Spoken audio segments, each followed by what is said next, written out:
Hello everyone. Today's video is very different.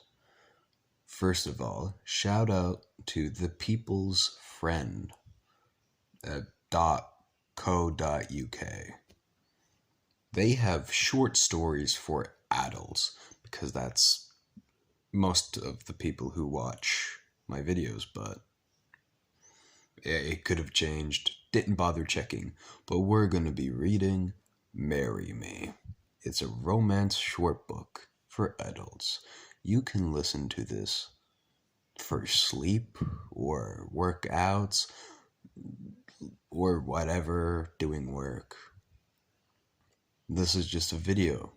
But if you like this type of content, leave a recommendation, share it with friends you think that might, and if you do like this, subscribe.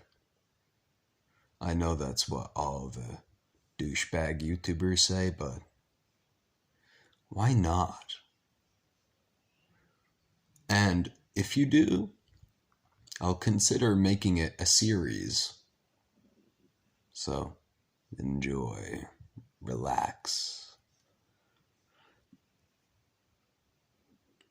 Have you ever felt like some invisible power was working against you? Ellie's best friend, Joanna, paused and carefully panting on a layer of bright blue nail vanished to blink at her. That sounds serious. What do you mean? Signing, Ellie flopped down beside her on the seat. My hole. Who needs leap year? Proposally planned so far, they've all gone wrong. Are you talking about the letter boxing thing? Joanna raised her brows. You know what? I thought of the idea, especially in February. Ellie watched as she drew the tiny brush across one fingernail. She thought of how her foot had sunk into mud, so thick she'd almost lost her welly. That was at the end of a miserable journey of missteps on a cold, wet winter's day. Even if Ellie had managed to lay decent clues for Alistair to find, the weather would have soothed any loving feelings they've had. It had seemed like such a good idea in her quest to propose to her reserved catuous boyfriend in the most romantic month of the year. The art of letterboxing had begun in Victorian times. A famous moorland guide had created a trail of hidden notes for fellow hikers to seek out whoever they romantically windsweep doormat landscape. Ellie had read about it while last looking up destinations for a cozy weekend away. It had sounded like a brilliantly original way to ask Alistair to marry her, especially as she was bucking the age-old trend of women only proposing to men on February 29th. Ellie constantly threw herself into the game, layering a few clues on a favorite walk of theirs through ancient forest and groves. The walk led to a box in which she'd left a bar of Alistair's favorite chocolate with a card saying, "Will you marry me?" But it hasn't gone as planned. Instead of Alistair's wandering through a beautiful winter wonderland with Ellie. As he located her clues, then found the box, the day was cold and horribly damp, with not a trace of sinking snow. Also, Alistair seemed surprisingly slow at deferring Ellie's poetic messages One clue was completely lost to the winds. She had to improvise.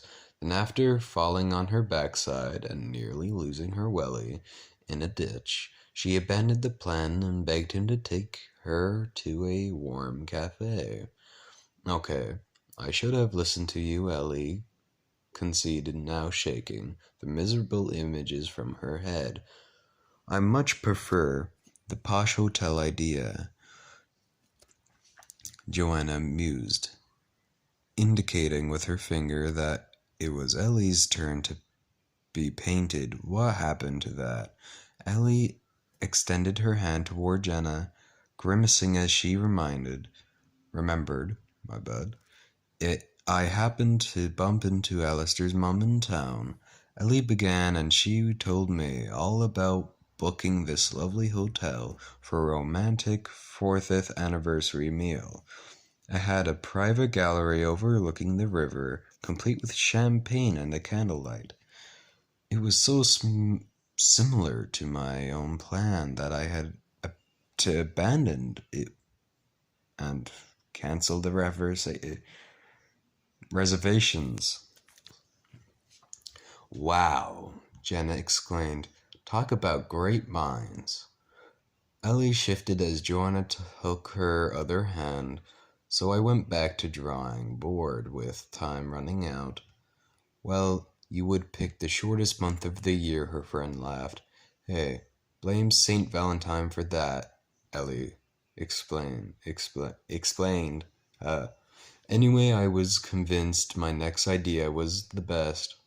I planned a skywalk around Alistair's favorite football stadium, where I could propose against the clouds. But guess what? Thanks to the storm driving across Brighton last weekend, the skywalk was cancelled. Taunting Joanna finally replaced the cap on the nail varnish. You really have had bad luck. What happens now? Nothing, Ellie said blankly. I give up on February proposals. Perhaps the cosmos is telling me it's not a good idea. Or maybe that you're trying too hard. Joanna patted Ellie's hand as she rose. Never mind. Let's forget about the romance for a while. Open a bottle of dry white wine and wallow in a TV series.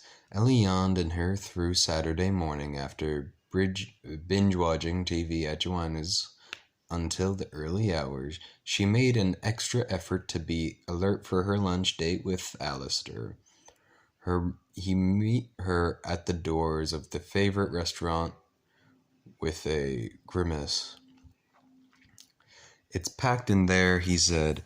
We have quite a wait, and I'm starving. How about we get a hot potato and go sit in the park?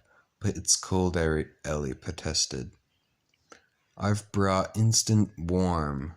With a flourish, he produced her woolen bubble hat from his pocket.